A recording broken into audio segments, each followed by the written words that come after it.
Welcome to the Fly Culture Podcast, bringing you interviews, reviews, and fishing tips. Here's your host, Pete Tigus. I don't know if you're like me, but January is a time when I'm often dreaming of casting a dry fly to trout. My dreams come true. My friend Steve, the man behind the brand Dryology, was heading down to Patagonia and there was a spare spot. He asked me if I'd like to come along. It might be a chance that my dream does come true. Diego, where are we? We are in Gallegos, Chico. It's a spring creek, my favorite spring creek by far in the whole Patagonia area. It's very narrow, a lot of grass and food for the browns. So we are in the middle section now. We have 28 kilometers of water here. It's really hard to fish or cover more than 1 kilometer a day.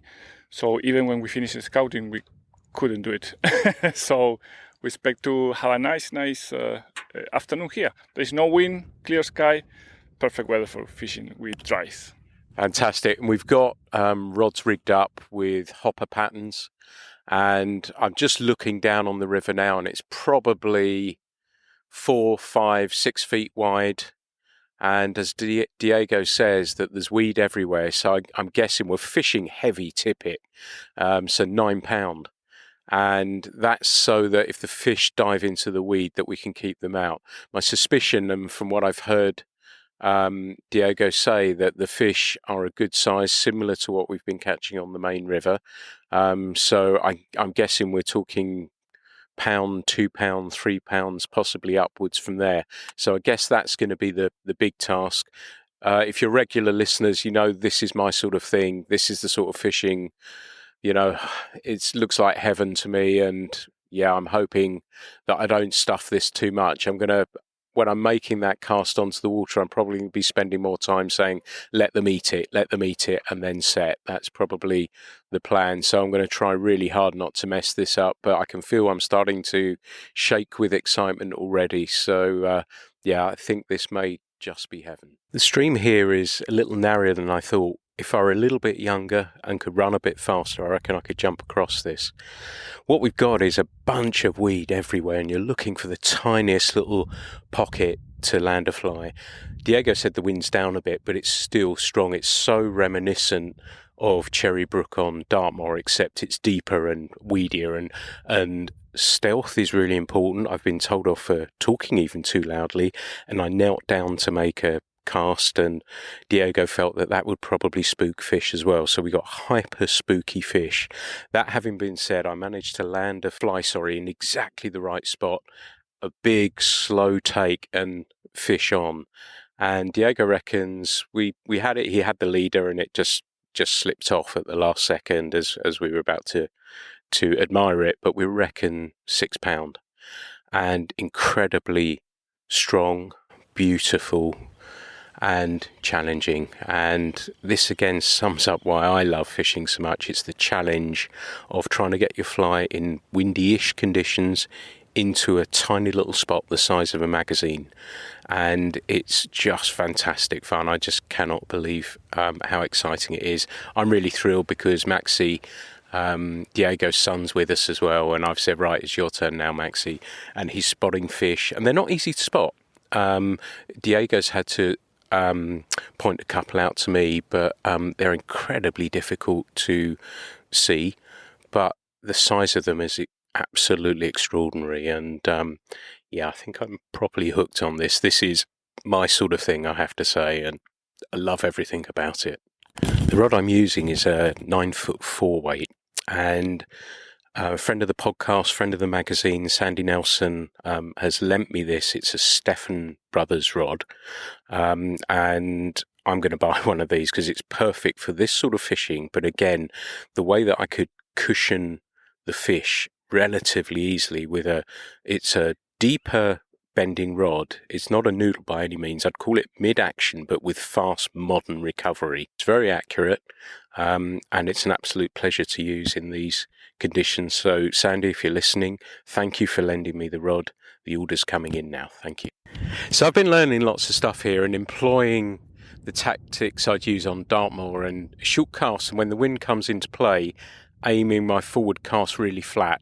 And that also, in some cases, makes the fly land heavier, and it can attract the fish. It is a case of landing in any little gap that you can see. Sometimes you can see a fish, not always, and then trying your best not to pull out of a fish when you see that really, really super slow rise. But it's pretty cool, isn't it? It's pretty cool, yeah, to think that there could be a fish in pretty much every hole that we see, even if, like you said, we don't see a fish.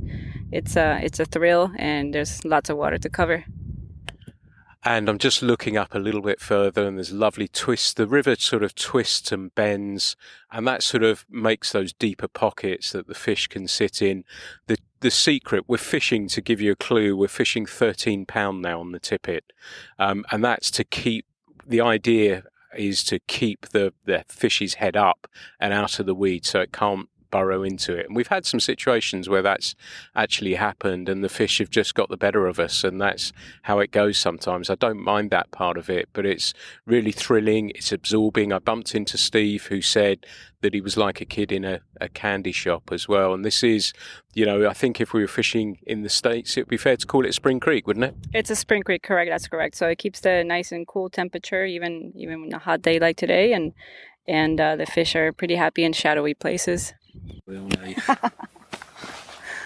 Sometimes, just sometimes, everything goes to plan. Steve and Diego had gone upstream with Maxie, and we thought they'd walked up and kept clear of the river as they would, and we came onto a nice corner pool. And it's the sort of place I know in my previous life, if I had somebody with me, I'd have put them straight in there. That's where I'd have started. And they may have fished it, we may not. We'll find out a little bit later. But Marcella said, just throw to the left a little bit of the weed. I threw, as she said.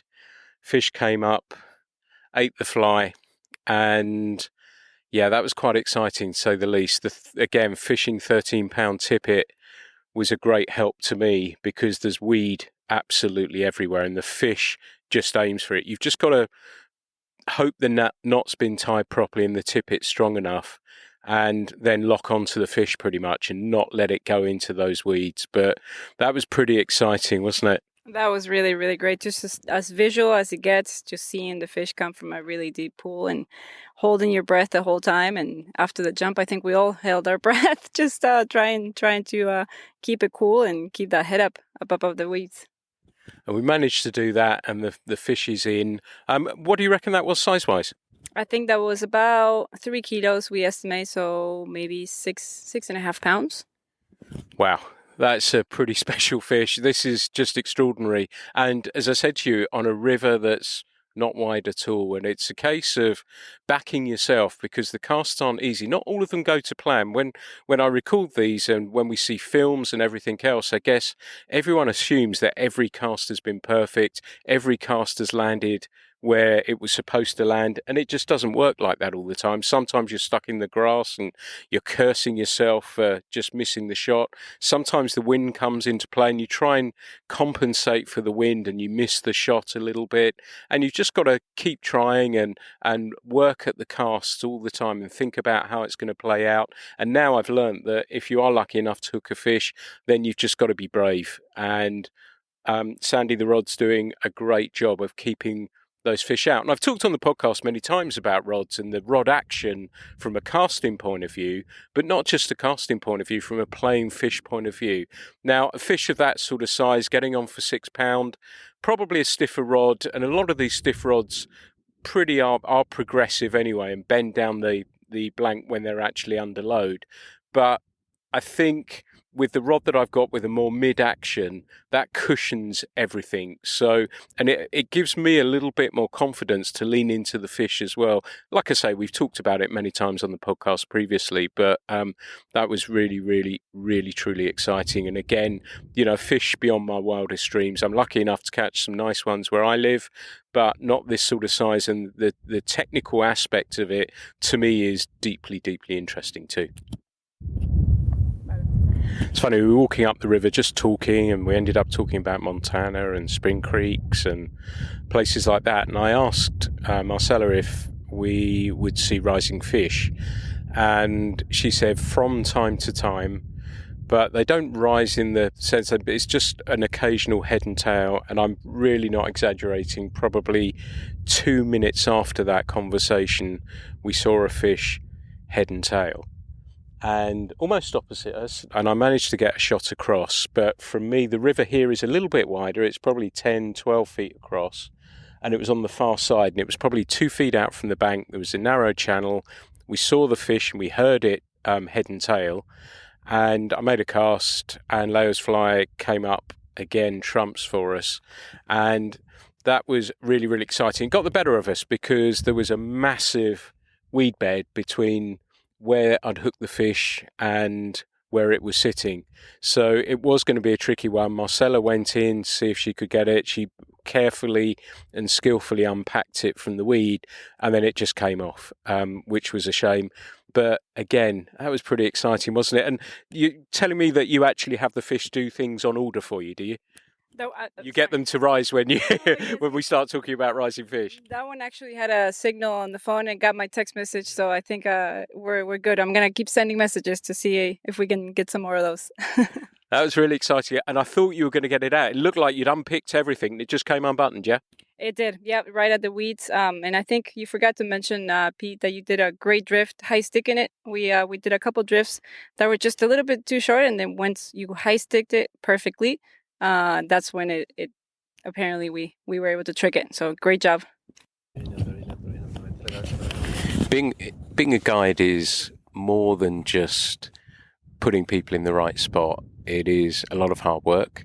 You are part psychologist. You perk people up when they're not feeling so great, or if the fishing's tough, and you manage their expectations and help them and encourage them. And that is, I think often people say, I get a lot of people contact me about being a guide, and one of the first things they say is, well, I'm really good at catching fish, so I should be a guide. But it's a lot more than that. And it's the ability to enjoy the fishing without actually fishing. And I think that's a really important, for me, that was a sign that I really looked for. But Marcella, it's been wonderful to be able to fish with you and spend time on the water. I'm guessing you enjoy being a guide, yeah? Yeah, Pete, I absolutely love it. I think that it's I've taken it as a profession. I think it's my passion.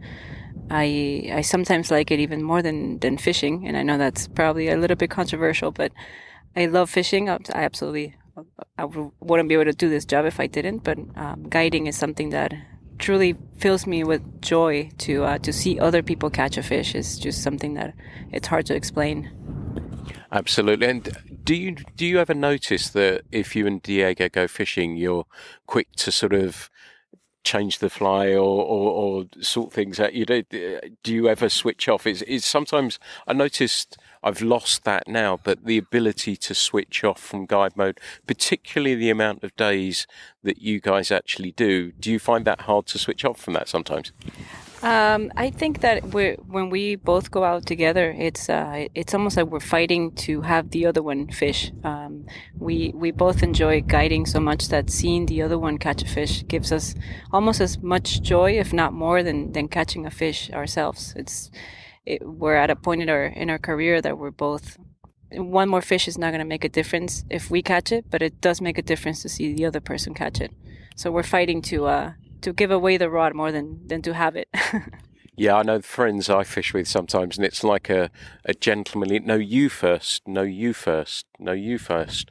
And I get fully what you mean about that as well, but it is a very, very interesting point. But how did guiding come into your life, and when did you make, because I know we've spoken when we've been on the water, and you've done lots of other really fascinating stuff as well, but when did you realize that being a guide was for you?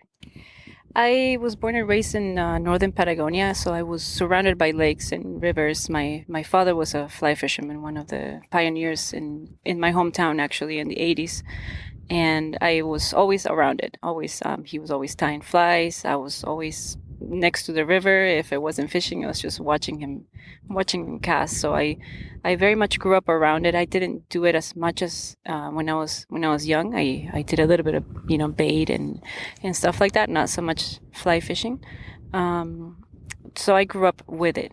And with that said, then we migrated to the U.S., to the United States, and he stopped fishing altogether. And being a migrant it's tough. So getting used to the new life, and life just went on. And I one time was sitting in my office in Washington D.C. and I took on a class at Orvis, at an Orvis store, one of those just beginner classes. And that's how I started fishing. And all of a sudden it just became a passion and a path in my life. So I quit my job and I just jumped into the abyss of not knowing what was going to happen, and eventually went to a guide school in Montana, moved down to San Diego where my mom was again. And I went from making $70,000 a year to $8 an hour working at a fly shop and being the happiest, just with less. So I was that's when my life kind of took a different path. I started following a dream, and doors just started opening, like we talked about a little bit. Once you start following something, just things happen, and if you let them happen, they keep happening. So that's just when I decided to move down to Argentina and come back to my roots and reconnect with my family, reconnect with my place. And I applied for a couple of jobs in Patagonia, and I started being an assistant guide in the Rio Pico area, which was very eye-opening. Worked very hard as an assistant guide for 2 years, and then went to a guide school in the province of Chubut, which was one of the best ones in the country. And then the rest is history. I'm here now, which is amazing. One of the things that I realized after being a trout guide is that to truly grow as a guide, you have to challenge yourself. And after 5 years of doing trout, I decided to try sea trout, which is a big change, big difference. And the challenge just took me places, doors opened, and now I'm having the time of my life. Fantastic. And you said you were a trout guide as well. And, we're sitting looking at Rio Gallegos right now. And I'm going to ask you this question. It sounds ridiculous, but trout or sea trout? It's tough. But my heart tells me sea trout. It's tough. There's a place and a time for everything, I think. And the joy of catching a trout on a dry fly is almost uncomparable to anything else. But the pull on a sea trout is also on the top of my list. So if I had to absolutely choose one over the other, I'll have to go with sea trout. I guess that was probably the answer, but having fished with you on the Chico as well, that your enthusiasm for that, I think it's your enthusiasm for fishing really, but your enthusiasm on there was equally as strong as well. And it must be fun to do that too as well, but I guess it's pretty hard to get a double-handed rod out of your hand and go chasing sea trout, right? Absolutely. Yeah, the dry flies on a brown trout, like you and I share this passion, and I could see that right away. It's how I started too, so it's one of those things that it would always hold a pretty special place in my heart. But since I made the switch to become a sea trout guide, it's been pretty obsessive, and I think that's something that we all sea trout fishermen kind of share. It becomes something that you dream about and think about, and it makes you evolve as a fisherman and as a guide as well. Yeah, fantastic. Well, it's been an absolute pleasure fishing with you, and your enthusiasm for our pastime has rubbed off, even on me. So thank you for that. It's been great fishing with you. Thank you, Pete. We've been catching good-sized trout when we've been after the sea trout in 4 and 5 pound category, and they've been fabulous, even on a double-handed rod, to catch. But if you know me, you know I'm a bit old-fashioned. I actually want to catch the fish that I'm targeting. So what we've done this afternoon to mix things up, we've come back onto the main river, and we've got some 7-weight rods and we've got some streamers, and we're going to see if we can find some of these trout. It's going to be interesting to see how this one plays out on a single-handed rod. So we left Steve behind a little bit, and Diego and I have come downstream. The river is wide, but it splits. There's a small island in the middle. There's a bunch of big rocks around. It looks perfect home for trout. So we're going to be casting down and across, working the flies. And I've noticed when we've been sea trout fishing that when we work the flies more quickly, the trout tended to eat them pretty well. So I guess that's what the plan's going to be. You can probably get a sense of the wind, so I would think we're probably going to be spade casting or roll casting, but it's going to be great fun to see how we get on. I'm looking at the rocks. Some of these rocks are really, really huge, and Diego was saying that some of them, over the years when the ice melted back, that they came all the way down from the Andes. That's some 200 kilometers away. So they've traveled a long way, not quite as far as I've traveled, but they've come down a long way. So we've got a streamer on. We're going to give it a go and see how we get on. We've probably only come down about 40 feet or so. And we've just been taking it in turns. It's been a fun way to fish, just half a dozen casts and then hand the rod over and see how we get on from there. It's been interesting to watch Diego fish a streamer, because I always like to try and learn from somebody who I've not fished with before and watch how they do things.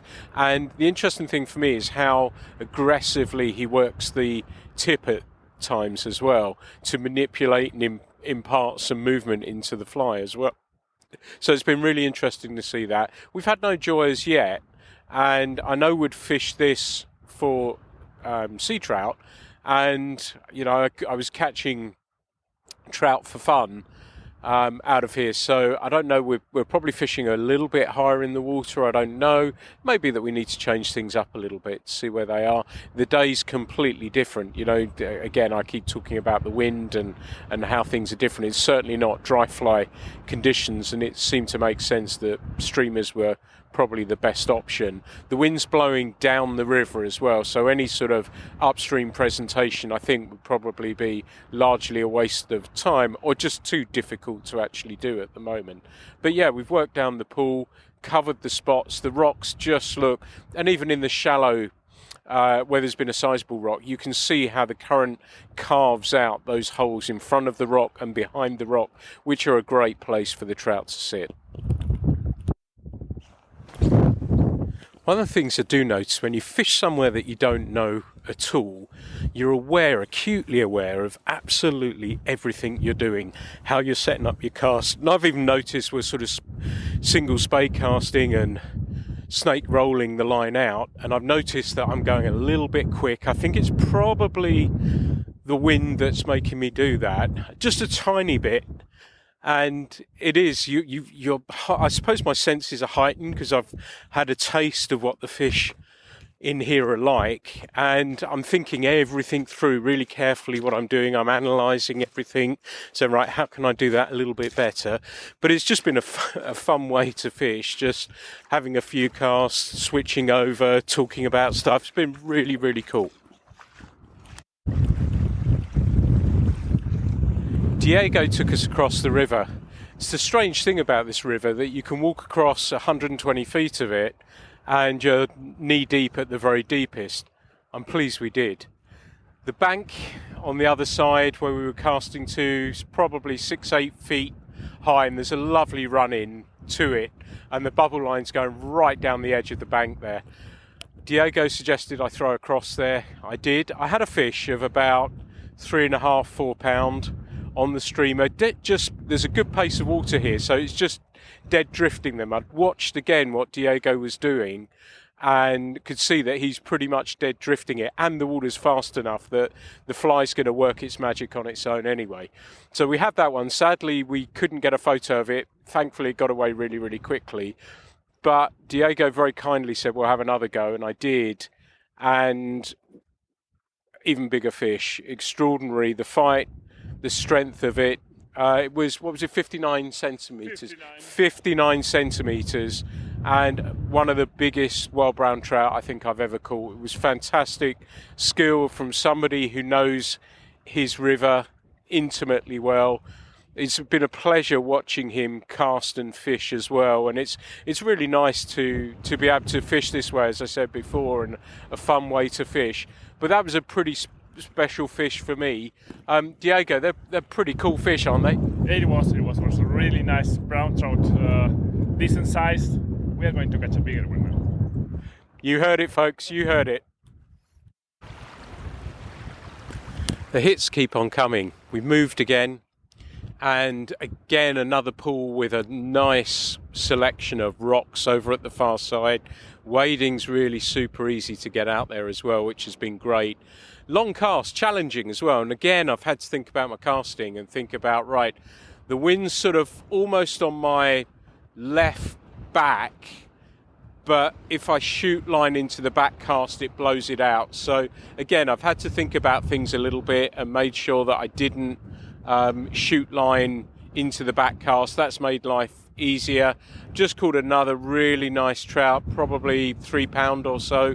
They honestly, when I get them on, and I've been lucky enough to catch wild fish around this sort of size, but every time the line goes tight and I feel that take, I think this might be a sea trout on the single-hander. They're that strong, the fish. I can't say so, well, I'm saying so many times that it really is. They're incredibly strong fish, and the takes are explosive. The last two that I've caught, the fish you could see the water erupt as it's hit the fly, and it's been really exciting. Steve's caught a load when we were fishing earlier. He caught a load behind me, and it's been a lovely diversion. And the plan, I think, is to head back to this part of the world a little bit later tonight. We're going to have an early dinner about 6:30 or so, and then fish for the sea trout again a little bit later into the night. But this has been a lovely diversion and challenging but hugely rewarding fishing for some beautiful fish. They're all sort of kind of differently marked as well, and I caught a couple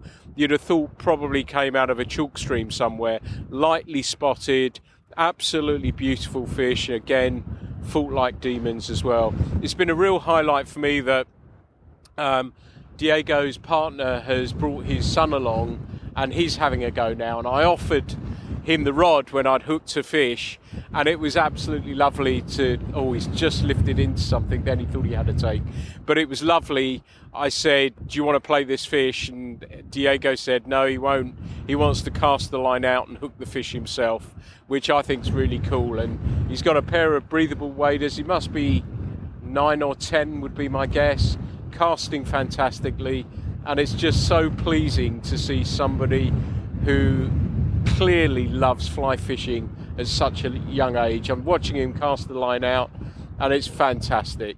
Really wonderful to see. It's just been awesome to be able to catch some trout down here as well. You know, Patagonia is probably more famous for certainly in our part of the world, for the sea trout, but the brown trout have been fabulous too.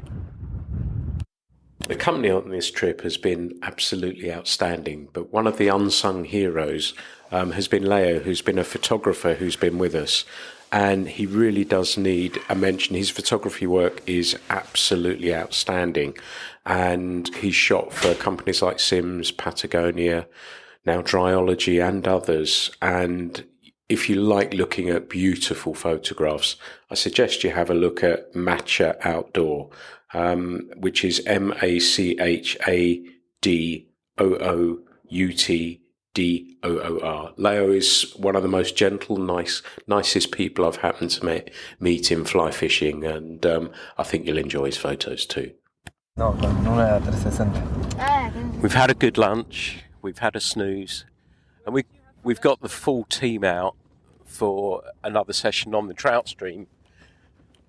And we've got Maxi, Marcella, Leo, Steve, and in the back of the truck is Diego as well. We're heading downstream from where we fished last time, and the wind's up. It's a bit higher than we were it's a bit windier than we were last time, but that's going to make it interesting in a different way. I guess in part that there'll be a little bit more ripple on the water, so that probably means we might be able to get a tiny bit closer to the fish as well, but we'll find out. We've got the experts with us, so we're going to find out. You got to laugh. We just got here and split up into two groups, and Steve's gone downstream with Diego and Leo, and I'm with Marcella and Diego's son Maxi, who's 10. And first pool, I said, go and have a flip, and as we walked upstream, and straight into a fish straight away. Put me to shame. I just can see them downstream. These things, the stream here now is different to the one, it's the same stream, of course, but different to the section that we fished previously. And it's even narrower. And we're having to land flies in a channel of, I would say, probably, you've got to land it sort of in a channel that's 6, 8, 10 inches wide, and that's it. The fish, from what I've seen from Maxi and the fish that they've just landed, just dive into the weed. So again, we're fishing heavy tippet, and you just got to keep them out of the weed. So it's going to be an interesting afternoon session. I'm standing, and probably 10 feet in front of me I can see a trout, and it's probably about 3 pounds. The water's absolutely crystal clear, and as a result of that, the fish are just as spooky. He's not come back up. I was going to give this shot to Maxi, but he's seen something just in front of him, so he's off again. So I'll be watching him closely, but I've seen a nice fish in front of me. Let's see if I can get lucky with it. I've got to be honest here, and it wasn't one of the best casts I made. It was okay, and it was in the right spot, but the fish just came right across and ate it. You got to wait a long time to set on them as well. It's sort of New Zealand-like in a sense. If you hit them quick, you're not going to get a chance. So it's wonderfully visual. And I always find if I've got to set slowly, if the water's clear and I can see everything happening, then it puts the odds in my favour a little bit, and I don't pull out of a fish. There is the double-edged sword that it's exciting that you're seeing a sizable fish come eat your fly, but you've just got to hold your nerve and then lift when it goes. Did exactly as we'd expected, and I think this will happen continually, that they will just dive into the weed. And the channel that I'm about to fish is probably a foot and a half, if that wide, and the moment you set on the fish, then it's going to go straight into the weed despite the strong tippet. But that was pretty exciting, Marcella, wasn't it? That was really, really exciting. The fly fell to its left, and it went slowly, looked at it, analyzed it. We held our breath and hit it, and you did a perfect hook set, and that was exciting. I didn't even have time to take my phone out and try to film it, so there's no proof, but I promise you it happened. Thank you very much indeed. Well, let's have a look a little bit further up. As I said, these channels, it is, and again, we talk about practicing your casting and accuracy. We got a little bit of wind here. It's not too windy. It's more windy than we were here the other day, but thinking about the cast and getting it into the right spot, the quicker you can do it, the better the chance that you've actually got. And then these guys go in, and Marcella very, very kindly went in and got the fish out of the weed. And I was really thrilled to start with a fish, and I'm catching Maxi up now as well. That was an amazing, I talked about it, that was an amazing bit of skill from him too, wasn't it? Yeah, that was really good. Yeah, just 10 years old, he really knows what he's doing, and you just needed a little help getting it out of the weeds. Yeah, it's easier in a team of two, so. Absolutely. Let's see if we can find another one. We've probably only moved 10 feet or so, something like that. And I've cast into a spot that's 3 feet wide, so an easy cast by these standards. And it ran down the edge of the weed, and we just saw the fish that turned on it, and a great big white mouth come up and eat it. Probably a trout of about 4 pound or so. But that was, like we say, seeing the mouth and the fish come up and eat that, I wouldn't have cared if I missed that. Just to see moments like that, it's pretty cool, isn't it? It's really, really cool, Pete. And I think one of the fantastic parts is that we saw it coming downstream, which you don't often get to see. Normally when you see a big white mouth, you see it coming upstream, but seeing it chase it down and see the mouth, and again, having to hold our breath not to take the mouth not to take the fly out of its mouth, was wonderful, really exciting. Yeah, I'm getting used to this now, and you just got to take your time and mañana, and just take your time. That's the way forward. And you had to put that. We've got a fly called the what's the fly called? The Gypsy King. It's we were talking about it this morning. We're not sure if it imitates a big flying ant or a beetle. I think it's a mix between the two, just something big and terrestrial that they just go for it. Yeah, they really seem to like that. Marcella's had to bend the hook back into place as well because, as I said, these fish, once they take, they're going to dive in, and you try and lock on them to try and make it a little bit easier, but there is nothing that you can do. I think it's the only way to get the fish is that they're going to go in, bury themselves, and then, you've got to go in and get it out, or in this case, Marcella's doing it very kindly for me, which is been fantastic. Slightly bigger fish as well, I think. Very, very slightly bigger.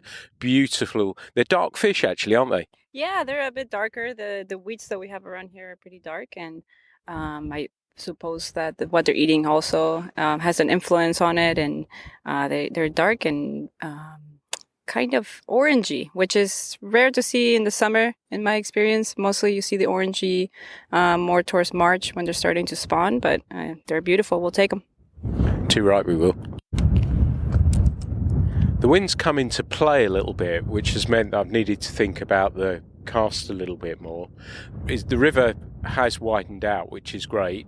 We've had a fish straighten a hook, a good one, and then the river widened a little bit, and I was sort of cursing because I'd seen a fish that I'd obviously spooked, and there was a bow wave, and I had a cast running down, and I thought, right, next cast I'm going to have a go at it, but I was running down the weeds on the far side, and a great big head came up and ate it, and again, waiting to set on it, and that seemed to work okay.